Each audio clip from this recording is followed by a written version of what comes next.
இன்றைக்கான வேத வாசிப்பு சங்கீதம் 28ஆம் அதிகாரம். என் கன்மலையாகிய கர்த்தாவே, உம்மை நோக்கி கூப்பிடுகிறேன். நீர் கேளாதவர் போல மௌனமாயிராதேயும். நீர் மௌனமாயிருந்தால் நான் குழியில் இறங்குகிறவர்களுக்கு ஒப்பாவேன். நான் உம்மை நோக்கி சத்தமிட்டு உம்முடைய பரிசுத்த சந்நிதிக்கு நேராக கையிடுகையில் என் விண்ணப்பங்களின் சத்தத்தை கேட்டருளும்.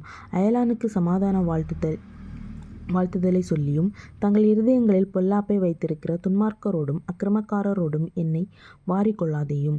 அவர்களுடைய கிரியைகளுக்கும் அவர்களுடைய நடத்தைகளின் பொல்லாங்குக்கும் தக்கதாக அவர்களுக்கு செய்யும். அவர்கள் கைகளின் செய்கைக்கு தக்கதாக அவர்களுக்கு அழியும்.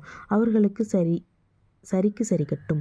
அவர்கள் கர்த்தருடைய செய்கைகளையும் அவர் கரத்தின் கிரியைகளையும் கவனியாதபடியால் அவர்களை இடித்து போடுவார், அவர்களை கட்டமாட்டார்.